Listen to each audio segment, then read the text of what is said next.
Hi നമസ്കാരം, എല്ലാവർക്കും നമ്മുടെ പുതിയ വീഡിയോയിലേക്ക് സ്വാഗതം കേട്ടോ. ഇന്നൊരു റിയാക്ഷൻ വീഡിയോ കൊണ്ടാണ് വന്നിരിക്കുന്നത്. ഇത് കുറച്ച് ദിവസമായിക്കൊണ്ട് നമ്മുടെ യൂട്യൂബിലും ഇൻസ്റ്റാഗ്രാമിലും ഫേസ്ബുക്കിലും ഒക്കെ കിടന്നങ്ങ് ഓടുവാണ്. അപ്പോൾ ഇത് കണ്ടപ്പോഴത്തേക്ക് തന്നെയല്ലോ വേറെ കുറേ വീഡിയോസിൻ്റെ അത് കണ്ടതിനകത്തുനിന്ന് എല്ലാം കൂടെ ആയിക്കൊണ്ടാണ് ഞാനിങ്ങനെ ഒരു വീഡിയോ എടുത്തേക്കുന്നത്. അപ്പം നിങ്ങൾ ആദ്യമായിട്ടാണ് കാണുന്നതെങ്കിൽ സബ്സ്ക്രൈബ് ചെയ്യാൻ മറക്കരുത്. അതുപോലെ തന്നെ ലൈക്ക് കമൻറ്റ് ചെയ്യുക. വീഡിയോ ഇഷ്ടമായെങ്കിൽ ഒന്ന് ഷെയറും കൂടെ ചെയ്യുക, ഹൈപ്പും കൂടെ ചെയ്യുക കേട്ടോ. അപ്പോൾ ഇന്ന് പറയാൻ വന്ന കാര്യം എന്താണെന്ന് വെച്ചാൽ, ബിഗ് ബോസ് കഴിഞ്ഞിട്ടും ശൈത്യയ്ക്ക് യാതൊരു മാറ്റവും ഇല്ല കേട്ടോ. ശൈത്യ ഇപ്പോഴും അങ്ങ് ഭയങ്കര വയലൻ്റ് ആയിട്ട് തന്നെയാണ് ഇരിക്കുന്നത്. വയലൻ്റ് തന്നെയല്ല കേട്ടോ, നല്ലപോലെ എയറിലുമാണ് ശൈത്യ ശരിക്കും കിടന്നങ്ങ് പ്രശ്നങ്ങളോട് ഒരാളെ തന്നെയല്ല മൊത്തത്തിൽ, അതും അഖിൽമാരെയൊക്കെ കയറി തോണ്ടിയാൽ അഖിൽമാരൊക്കെ മിണ്ടാതിരിക്കുമോ? ശൈത്യ എന്നെ വക്കീലാന്ന് പറഞ്ഞാലും എത്ര നാക്കിട്ടടിക്കുമെന്ന് പറഞ്ഞാലും അഖിൽമാരുടെ മുന്നിൽ ആരും ഇതാകാൻ പോകുന്നില്ല. അഖിൽമാരൊരു PR വർക്ക് കൊണ്ടാണ് ജയിച്ചതെന്ന് പറയുന്ന ശൈത്യയ്ക്ക് ഒരു ഇച്ചിരിയെങ്കിലും വിവരം ഉണ്ടെങ്കിൽ ഇങ്ങനത്തെ വർത്തമാനങ്ങൾ പറയുമോ? കാര്യം എന്നാ വെച്ചാൽ അഖിൽമാരുടെ ആ ഒരു സീസൺ എന്ന് പറഞ്ഞാൽ എൻ്റെ നല്ല അടിപൊളി സീസണായിരുന്നു. സത്യം പറഞ്ഞാൽ അങ്ങോട്ടും ഇങ്ങോട്ടും ചെറിയ ചെറിയ പ്രശ്നങ്ങളൊക്കെ ഉണ്ടെന്ന് പറഞ്ഞാലും ഇവരുടെ ഈ ഒരു സീസണിലെ പോലെ ഇതുപോലെ അലമ്പ് സീസണായിട്ടൊരു സീസൺ ഉണ്ടായിട്ടില്ല. അങ്ങനെ അല്ലാതെ ഡീസൻ്റ് എനിക്കൊന്ന് ലാലേട്ടൻ ഒരു എപ്പിസോഡ് പറയുകയും ചെയ്തിട്ടുണ്ട്, അഖിൽമാരുടെ സീസൺ 5 അഖിൽമാർ അവരൊക്കെ എത്ര നല്ലതായിട്ടാണ് ഗെയിം കളിച്ചത് എന്നൊക്കെ എടുത്തു പറയുന്നുണ്ട്. എന്നിട്ട് പോലും ബോധമില്ലാതിരുന്ന് ഓരോന്നും കാണിച്ച് കൂട്ടി വെച്ച് അവിടെ ചെന്നിരുന്ന് ചെയ്യേണ്ട കാര്യങ്ങളൊന്നും ചെയ്യാതെ PR വർക്കിൻ്റെ ബലം കൊണ്ടാണ് അനുമോള് ജയിച്ചത്. അനുമോളുടെ കയ്യിലും ഉണ്ട്, ഇല്ലെന്ന് ഞാൻ പറയുന്നില്ല. അനുമോള് PR വർക്ക് കാണുമായിരിക്കും. അതുകൊണ്ട് തന്നെ PR വർക്ക് കൊണ്ട് മാത്രം കാര്യമില്ല. അതിനകത്ത് വല്ലതൊക്കെ കാണിച്ചാലല്ലേ വെളിയിൽ നിൽക്കുന്ന PRന് വല്ലതും ചെയ്യാൻ പറ്റത്തുള്ളൂ.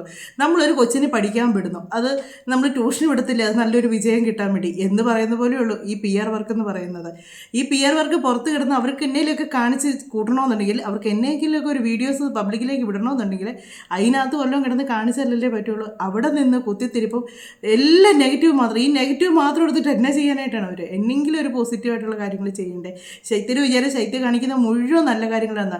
ഈ ശൈത്യയുടെ ഇത് ശ്വേതാമേനൊക്കെ ഒരു അമ്മയും മോളും എന്ന് പറഞ്ഞൊരു പരിപാടി ഉണ്ടായിരുന്നു, അതൊന്ന് എടുത്തു നോക്കണം. അതിനകത്ത് ഇവർ കാണിക്കുന്നതിന് ശ്വേതാമേനൻ കുറച്ച് കാര്യങ്ങൾ പറയുന്നുണ്ട്. ഒരു ആർട്ടിസ്റ്റ് എങ്ങനെ ആയിരിക്കണമെന്നും അവർ എങ്ങനെയാണ് പെരുമാറേണ്ടതെന്നും അവർക്ക് കിട്ടുന്നൊരു ചെറിയ അംഗീകാരം പോലും അതവർ വാങ്ങുക, അതിനോടൊരു ബഹുമാനം കാണിക്കുക. ആ പറയുന്ന വാക്കുകൾ കേട്ടാൽ, ഈ അമ്മയും മോളും അവിടെ കാണിച്ച കാര്യങ്ങൾ കണ്ടാൽ ഒരു മനുഷ്യരും കാണിക്കാത്ത രീതിയാണ്. ഇവർക്ക് എവിടെ ചെന്നാലും ഫസ്റ്റ് കിട്ടണം. പക്ഷേങ്കിൽ ഇവർക്ക് അതിൻ്റേതായ ഒരു പരിപാടി ഇവരോട്ട് കാണിക്കത്തുമില്ല. അങ്ങനെ വല്ലതും നടക്കുമോ? അനുമോള് തുടക്കം മുതലേ ശരിക്കും അവിടെ കണ്ടന്റ് ഉണ്ടാക്കുന്നുണ്ടായിരുന്നു. അതിൻ്റെതായ പ്രശ്നങ്ങളും ഉണ്ടാക്കുന്നുണ്ട്, പുള്ളിക്കാരി സ്വന്തമായിട്ടും പ്രശ്നങ്ങൾ ഉണ്ടാക്കുന്നുണ്ട്, പുള്ളിക്കാരുടെ അടുത്തേക്ക് പ്രശ്നങ്ങൾ വരികയും ചെയ്യുന്നുണ്ട്. എന്നിട്ടും അവിടെ പിടിച്ചു നിന്നതാണ് എനിക്ക് അനുമോളോടുള്ള ഏറ്റവും വലിയൊരു ബഹുമാനം എന്ന് പറഞ്ഞ്. എല്ലാവരും ആക്രമിച്ചപ്പോഴും ഇടയ്ക്ക് പുള്ളിക്കാരി പറയുന്നുണ്ട് എന്നെ ഇറങ്ങി പോയാലോ എന്ന് വരെ, അതുപോലെ ഒരു സിറ്റുവേഷൻ പോലെ വന്നിട്ട് പോലും പുള്ളിക്കാരിയുടെ പിടിച്ചു നിന്നുള്ളതാണ്. അതാണ് ഞാൻ ആദ്യമേ വോട്ട് ചെയ്തിരുന്നൊരു വ്യക്തി അല്ലായിരുന്നു അനുവിന്. ഞാനങ്ങനെ വോട്ട് ചെയ്യാറില്ല പൊതുവെ. ഈ ബിഗ് ബോസ് എന്ന് പറഞ്ഞ പ്രോഗ്രാം എടുക്കുകയൊക്കെ ചെയ്യും, വോട്ട് ചെയ്യില്ല. പക്ഷേ അനുവിന് വേണ്ടിയാണ് ഞാനത് ഡൗൺലോഡ് ചെയ്തെടുത്ത് അതിനകത്ത് വോട്ട് ചെയ്യാൻ തുടങ്ങിയത്. ഞാൻ നേരത്തേക്ക് എന്ന് പറഞ്ഞാൽ ഓരോ രഞ്ജിത് സാറിനൊക്കെ ചെയ്തിട്ടുണ്ട്. ഞാൻ ഇടയ്ക്ക് ഷാനവാസിനെ എനിക്ക് ഭയങ്കര ഇഷ്ടമായിരുന്നു, സപ്പോർട്ട് ചെയ്യണമെന്ന് ഭയങ്കര ആഗ്രഹമായിരുന്നു. പക്ഷേ കുറേ കഴിഞ്ഞ് വന്നപ്പോഴത്തേക്ക് അനുവിനെ ഇത്രയായിട്ട് ആക്രമിക്കുന്ന കണ്ടപ്പോഴാണ് ഞാൻ വോട്ട് ചെയ്യാൻ തുടങ്ങിയത്. അനുവിന് വേണ്ടി സംസാരിക്കാൻ തുടങ്ങി. നമുക്ക് ശൈത്യ പറഞ്ഞൊരു കാര്യം ഒന്ന് നോക്കാവേ. സ്പെഷ്യൽ താങ്ക്സ് പറയാൻ മറന്നുപോയി. അതായത് സീസൺ 5 നിസാർ PR പണിയെ എടുത്ത് വിജയിപ്പിച്ച അഖിൽ മാരാരനോട് മാരാര കൊട്ടിയാൽ മാക്രി അറിയുമായിരിക്കും, പക്ഷേ അഡ്വക്കേറ്റ് ശൈത്യ കരയത്തില്ല. മാരാര് കൊട്ടിയാലും മാക്രി കരയായിരിക്കും, അഡ്വക്കേറ്റ് ശൈത്യ കരയത്തില്ലെന്ന്. ശൈത്യ പിന്നെ എന്നതിനായിരുന്നു ബിഗ് ബോസ് ഇരുന്ന് മൂലക്കിരുന്ന് കരഞ്ഞത്? അനുവിൻ്റെ അടുത്ത് ഓരോന്നും പറഞ്ഞ് ബിഗ് ബോസ് പുറത്തെ കാര്യങ്ങളകത്ത് പറയുന്നത് തരുമ്പോഴത്തേക്ക് കരഞ്ഞ എന്നതിനാണ്. അഖിൽമാരോട് വെറുതെ ചൊറിയാൻ പോവാണ്. അഖിൽമാരോട് ചൊറിഞ്ഞാൽ അഖിൽമാരാർ മാന്തി വിടത്തേ ഉള്ളൂ. അഖിൽമാരാർക്ക് ആലോചിച്ച് പറയേണ്ട കാര്യമൊന്നുമില്ല. പുള്ളിയുടെ കയ്യിലുണ്ട് പുള്ളിക്ക് പറയേണ്ട കാര്യങ്ങളല്ല. ആ സ്പോട്ടിൽ തന്നെ മറുപടി കൊടുക്കാൻ നല്ല ഗട്ട്സ് ഉള്ള ഒരാളാണ് ഈ അഖിൽമാരാരെന്ന് പറയുന്നത്. എനിക്ക് ഭയങ്കര ഇഷ്ടമുള്ളൊരു വ്യക്തിയായിരുന്നു കേട്ടോ. കാര്യം എന്നാന്ന് ചോദിച്ചാൽ പുള്ളി ആവശ്യമില്ല ആരുടെ മെക്കിട്ട് കയറാൻ ചെല്ലുന്നില്ല, ഇങ്ങോട്ട് വന്നോട്ട് പുള്ളിയോട്ട് വിടത്തില്ല. അങ്ങനത്തെ ഒരു തന്നെ തൊപ്പിയുടെ കാര്യങ്ങളൊക്കെ പറയുന്നുണ്ട്. അതുപോലെ PR വർക്കിൻ്റെ കാര്യം പറഞ്ഞിട്ട് വിനുവാണ് അഖിൽമാരാർക്ക് വേണ്ടി PR വർക്ക് ചെയ്ത് എന്നൊക്കെ പറഞ്ഞു. അഖിൽമാരാർ ഒരു പകുതി ആയപ്പം തൊട്ടാണ് കയറി വരാൻ തുടങ്ങിയത്. ആദ്യമൊക്കെ അഖിൽമാരാരെ ഞാൻ ഇപ്പോഴും ഓർക്കുന്നു. ഞാൻ വരെ ഓർത്തിട്ടുണ്ട് ഞാൻ എന്നത് എനിക്ക് അഖിൽമാരാരെ അങ്ങനെ വലിയ പരിചയമില്ലാതെ കണ്ടപ്പോൾ ഞാൻ ഓർത്തിട്ടുണ്ട് ഇങ്ങനെ കടിച്ചുകൊണ്ട് അഖിൽമാരെ ആരുടെ അടുത്തും ദേഷ്യത്തിനായിരുന്നു. അപ്പം ഞാൻ ഓർക്കുന്നത് ഇങ്ങനെയൊക്കെ എൻ്റെതായി കാണിക്കുന്നത്. പക്ഷെ കുറേ കഴിഞ്ഞ് നമ്മൾ അങ്ങനെ പറഞ്ഞു പക്ഷേ നമുക്ക് ഭയങ്കര ഇഷ്ടമായി തുടങ്ങി അഖിൽമാരാരെ. പിന്നെ ആയപ്പോഴത്തേക്ക് അതിനകത്ത് ഷിജു അഖിൽമാരാരും ഭയങ്കര കൂട്ടായിരുന്നു. അവർ പരസ്പരം അങ്ങോട്ടും ഇങ്ങോട്ടും കുത്തിയിട്ടില്ല, പാര വെച്ചിട്ടില്ല. അവർ അഖിൽമാരാർ ഒരു കാര്യം പറഞ്ഞ് തെറ്റാണെങ്കിൽ ഷിജു അവരുടെ ഇടയ്ക്ക് വെച്ചൊരു പ്രശ്നം ഉണ്ടാക്കത്തില്ല, മാറി നിന്ന് പിന്നീടാണ് ഇവർ സംസാരിക്കുന്നത്. അതാണ് ഒരു നല്ല സുഹൃത്തെന്ന് പറയുന്നത്. അല്ലാതെ നമ്മൾ പറയുന്ന കാര്യങ്ങൾ മറ്റുള്ളവരോട് ചെന്ന് പറഞ്ഞ് അവിടെ അനു അത്രയും വിഷയം ഉണ്ടായിട്ടും ഇവരാരും പറഞ്ഞ കാര്യങ്ങൾ അനുവോട് എടുത്തിട്ടിട്ടില്ല. ഈ വീഡിയോ നടക്കുന്ന, ഈ പ്രശ്നങ്ങൾ നടക്കുന്ന സമയത്ത് അനുവാണ് അപ്പാനിയും ബിൻസിയെയും പറ്റി പറഞ്ഞെന്ന് ഇവർ പറയുന്നുണ്ട്, ഈ ഇങ്ങനെ മോശമായിട്ട്. പക്ഷേ അവിടെ അനു മിണ്ടാൻ നിൽക്കുന്നേ ഉള്ളൂ. ശൈത്യയും നൂറല്ല ആദിലയും കൂടാണ് പറയുന്നത്. നൂറ് അവിടെ മാറി നിൽക്കുന്നേ ഉള്ളൂ. ആദിലയും കൂടാണ് പറയുന്നത് ബിന്നിയെ പറ്റി ഷാനവാസിൻ്റെ അടുത്ത് പറഞ്ഞു കൊടുക്കുന്നത്. ഈ ഷാനവാസ് പോലും അതിനൊന്നും പ്രതികരിച്ചിട്ടില്ലെന്നുള്ളതാണ്. അങ്ങനെ കാര്യം എന്നോട് അനു അല്ല പറഞ്ഞേ, ഇവരാണ് പറഞ്ഞേ എന്ന് പറഞ്ഞിട്ടില്ല. ഷാനവാസിനോട് പറഞ്ഞു കൊടുത്തത് അനു ആണെന്നാണ് പറയുന്നത്. അതിൻ്റെ ആ ഒരു സമയത്ത് വീഡിയോ പുറത്തിറന്ന് ശരിക്കും ഓടുന്നുണ്ടായിരുന്നു. അതുപോലെ തന്നെ നമുക്ക് അതിനകത്തുള്ള മറ്റേ രഞ്ജിത്ത് എന്ന് പറഞ്ഞേ, മൂഷി രഞ്ജിത്ത് പറഞ്ഞേ ആൾ പറഞ്ഞ കാര്യങ്ങളും കൂടെ നമുക്കൊന്ന് കേൾക്കാവേ. അവസാനത്താഴ്ചയിൽ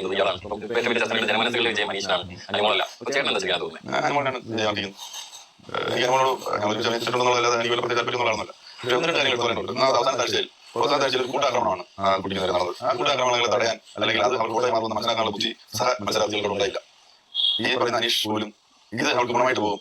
ഓരോരുത്തർ മാറി ഓരോരുത്തർ പക്ഷേ ആ ഫൈനൽ വീക്കിൽ ഒറ്റൊരാളിനെ മാത്രമാണ് ചർച്ച ഉണ്ടാവില്ല. നിഷ്പക്ഷമായിട്ട് ആർക്കും വോട്ട് ചെയ്യാൻ താല്പര്യം കൊടുത്തിരിക്കുന്നു, അല്ലെങ്കിൽ ഒരിക്കലും വോട്ട് ചെയ്തിട്ടില്ല. ബിക്കോസ് ഒരിക്കലും വോട്ട് ചെയ്തിട്ടില്ലാത്തവർ പോലും ആ ആഴ്ച അന്ന് ഫോൺ എടുത്ത് അങ്ങനെ വോട്ട് ചെയ്യുമായിരുന്നു. അതൊക്കെ ആക്രമണമാണ് കുട്ടി നേരിടും. സത്യം, ആ ഒരാഴ്ചയാണ് ബിഗ് ബോസിൽ വോട്ട് ചെയ്യാത്തവർ പോലും ഫോണെടുത്ത് വോട്ട് ചെയ്യാൻ തുടങ്ങിയത്. ആ ലാസ്റ്റ് ഒരു വീക്കിൽ.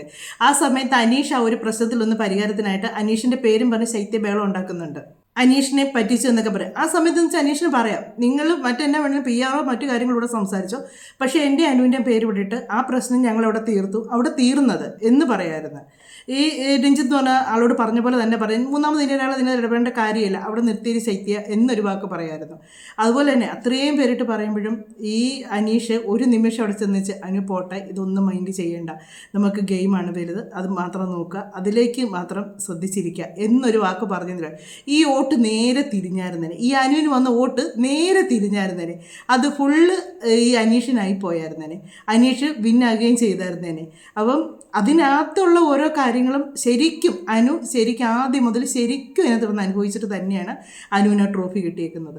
അതുപോലെ അനു കരയുന്നെന്ന് പറഞ്ഞു. നമുക്ക് തന്നെ തോന്നിയിട്ടുണ്ട് ചില സമയത്ത് പറയുന്ന വാക്കുകൾ ഇവരൊക്കെ കള്ളി എന്നൊക്കെ മോത്തോക്കി പച്ചയ്ക്ക് അങ്ങോട്ട് വിളിക്കുമ്പോഴത്തേക്കുണ്ടല്ലോ അറിയാതെ കണ്ണ് നിറഞ്ഞു പോകും. അതുപോലുള്ള കാര്യം കൂടെ നിൽക്കുന്നവരാണ് ഈ വിളിക്കുന്നത്, പുറത്ത് അല്ലാതെ ഒരാളെ വിളിക്കുന്ന എത്രയും പ്രശ്നം വരത്തില്ല. അക്ബർ ആണെങ്കിലും അവിടെ കാണിച്ചിട്ട് അക്ബർ ആ ഒരു കളിയാക്കപ്പാട്ട് റാണി പാടി ലാസ്റ്റ് റാണി ആക്കിയില്ലേ ബിഗ് ബോസിൻ്റെ, ആ റാണിപ്പാട്ട് പാടാതെ എന്നതെങ്കിലൊക്കെ അല്ലാതെ എന്നതെല്ലാം തമാശകൾ അതിനകത്ത് ഉണ്ടാക്കാമായിരുന്നു. എന്നതല്ല പാട്ടിലൂടെ തന്നെ വേറെയൊക്കെ കരുത് ഒരാളെ കുത്തി നോയിക്കുന്ന രീതിയിലാണ് പാട്ടുകൾ ഉണ്ടായിക്കൊണ്ടത്. അക്ബറൊക്കെ അതൊക്കെ ഭയങ്കര ക്രെഡിറ്റ് ആയിട്ടാണ്. അക്ബർ ഇപ്പോൾ പുറത്തിറങ്ങിയപ്പം പറയുന്നുണ്ട്, അനുമോൾ വിൻ ചെയ്തപ്പോൾ ഞാൻ ചെന്ന് ഷെയ്ക്ക് ഹാൻഡ് കൊടുത്തു, അത് കഴിഞ്ഞ് അവിടെ പാർട്ടി വെച്ചപ്പോഴത്തേക്ക് പറഞ്ഞു ഈ പ്രശ്നങ്ങളെല്ലാം ഇവിടെ തീർന്നു, ഇവിടുത്തെ ഗെയിമാണ് അതിലവിടെ തീർന്നെന്ന്. പക്ഷേ അനു ഒരു 10 പ്രാവശ്യം വിളിച്ചായിരുന്നു ഒന്ന് സംസാരിക്കാൻ നിൽക്കുക, എനിക്കൊന്നും കേൾക്കണ്ടെന്ന് പറഞ്ഞ് പുള്ളി അതൊരു കണ്ടൻറ്റാക്കി എടുത്ത് വലിയ ഷോ കാണിച്ചായിരുന്നു. പക്ഷെ അവിടെ ആർക്കാണ് ഇത് വന്നത്?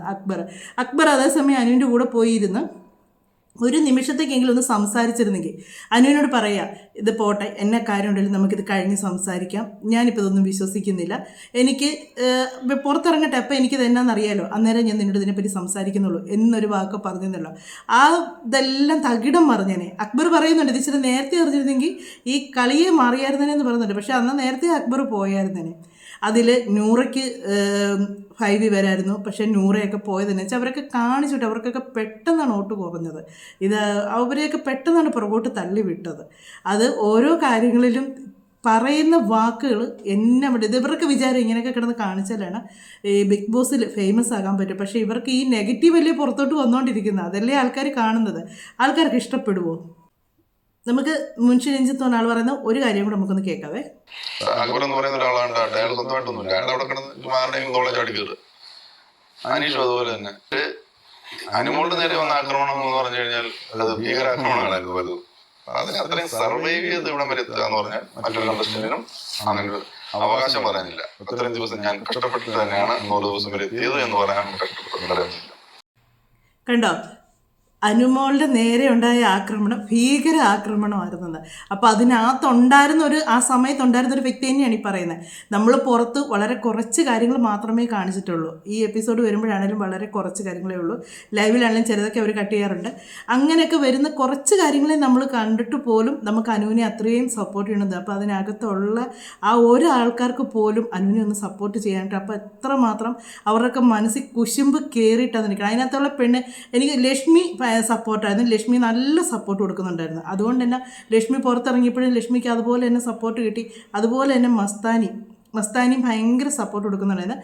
മസ്താനി നെഗറ്റീവായിട്ട് ഇറങ്ങിയ ഒരു വ്യക്തിയായിരുന്നു കേട്ടോ പുറത്തോട്ട്. പക്ഷേ മസ്താനി കുറച്ച് കഴിഞ്ഞപ്പോഴത്തേക്ക് പോസിറ്റീവായിട്ടുള്ള ഒരാളായിട്ട് അതിൽ നിന്ന് ഇറങ്ങി വന്നു. അവിടുന്ന് ആദ്യം ഇറങ്ങുമ്പോൾ നെഗറ്റീവായിരുന്നു, ഫുൾ എയറിലായിരുന്നു. മസ്താനിക്ക് ഒരിടത്തും നിൽക്കാൻ പറ്റാത്തോളത്തൊരവസ്ഥയായിരുന്നു. പക്ഷേ വീണ്ടും മസ്താനി ചെന്ന് അതിൽ കയറി കഴിഞ്ഞിട്ട് മസ്താനി വീണ്ടും ഇറങ്ങിയപ്പോൾ മസ്താനിക്ക് പോസിറ്റീവായിട്ടുള്ള കുറേ ഇത് കിട്ടി.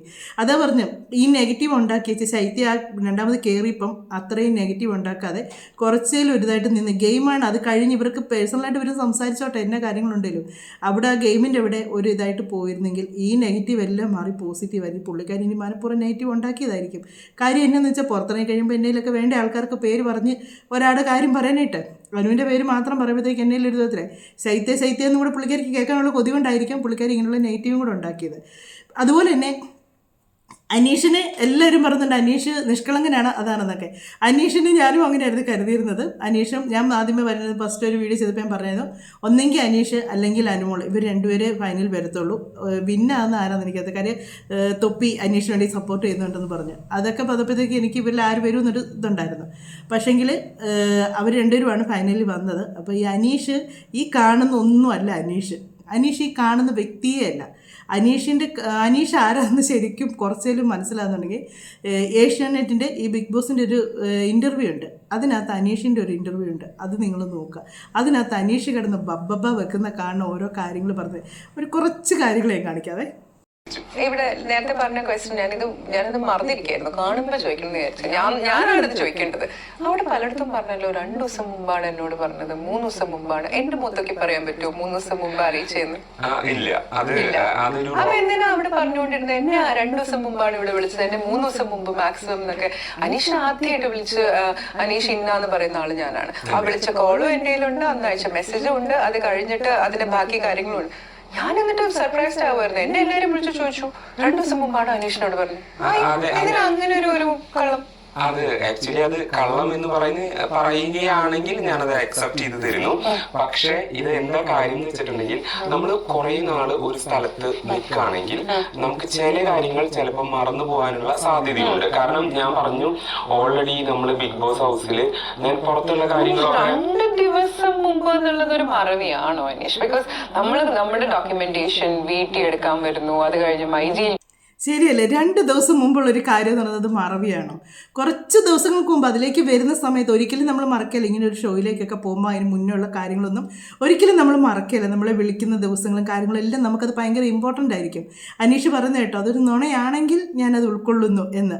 ഈ എന്നാലും പുള്ളിയോട് അംഗീകരിക്കാൻ തയ്യാറല്ല. പുള്ളി പറഞ്ഞത് അല്ലെങ്കിൽ പറയാം ഞാൻ ഗെയിമിൻ്റെ ഭാഗമായിട്ട് പറഞ്ഞതാണ്, അങ്ങനെ ഇതായിട്ട് പറയാം, എന്നേലൊന്ന് പറയാം. പുള്ളി അത്രയും ഇതായിട്ട് പോലും ആ ബബ്ബ വെക്കുന്ന കാണും. അതുപോലെ തന്നെ വേറൊരു കാര്യമുണ്ട്. അത് അനീഷ് ബിഗ് ബോസ് വന്ന് അതിനെപ്പറ്റി സംസാരിക്കുമെന്ന് പറഞ്ഞാണ് ഷോയിൽ. പക്ഷെ പറയാതിരുന്നതെന്ന് വെച്ചാൽ അങ്ങനെ പറഞ്ഞതെങ്കിൽ ഒരൊറ്റ പെണ്ണുങ്ങളുടെ വോട്ട് അന്വേഷണം കിട്ടുകയില്ലായിരുന്നു. പക്ഷേങ്കിൽ അത് കഴിഞ്ഞാണ് ഇപ്പോഴാണ് ഇതിനെപ്പറ്റി പറയുന്നത്. അതും കൂടെ നമുക്കൊന്ന് കേൾക്കാം. അതിൽ ഉറച്ചു വെക്കുന്നു. എന്തിനാണ് 6 മാസം മെറ്റർനിറ്റി ലീവ് കൊടുക്കുന്നത്? അതെനിക്ക് പലപ്പോഴും തോന്നി. എന്തുകൊണ്ടായിരിക്കും അനീഷ് അങ്ങനെ? അനീഷിന്റെ വേർഷൻ ആണ് ഞാൻ ചോദിക്കുന്നത്. ഒരു മെറ്റേണിറ്റി ലീവ് 6 months കൊടുക്കുന്നത് പലപ്പോഴും ഒരു പ്രിവിലേജ് ആയിട്ട് സ്ത്രീകൾ എടുക്കുന്നതായിട്ട്. സ്ത്രീകളുടെ പ്രിവിലേജ് ആണ്, കാരണം സ്ത്രീകളാണ് പ്രസവിക്കുന്നത്. അപ്പൊ ഒരു സ്ത്രീ ഗർഭിണിയായിരിക്കുന്ന സമയത്ത് ഗവൺമെൻറ് ജോലിയുള്ളവർക്ക് ലീവ് എടുക്കുന്നതിനുണ്ട് 6 മാസത്തേക്ക്. ആ ലീവിൻ്റെ കാര്യമാണ് അനീഷ പറയുന്നത്. ഒരു പ്രഗ്നൻ്റ് ആയിട്ട് ഇരിക്കുന്നവർക്ക് പലർക്കും പല സിറ്റുവേഷനാണ്. ചിലർക്ക് ഒരു കുഴപ്പം ഉണ്ടായിരിക്കില്ല കേട്ടോ, അവർക്ക് ഒരു പ്രശ്നമാണെങ്കിൽ പ്രഗ്നൻ്റ് ആണെന്ന് പോലും അവർക്കൊരു ചിന്ത ഉണ്ടായിരിക്കുന്നത്. പക്ഷേ ചിലരങ്ങനെയല്ല, ചിലർക്ക് നല്ല പ്രശ്നങ്ങൾ, വൊമിറ്റിങ് കാര്യങ്ങൾ എല്ലാം ഉണ്ട്. ഡെലിവറി കഴിഞ്ഞാലും ചിലർക്ക് സിസേറിനായിരിക്കും, ചിലർക്ക് നോർമൽ ഡെലിവറി ആയിരിക്കും. സിസേറിനൊക്കെ ആണെങ്കിൽ ആ പെയിനൊക്കെ ഒന്ന് കുറഞ്ഞു വരാനായിട്ട് കുറേ ദിവസങ്ങളെടുക്കും.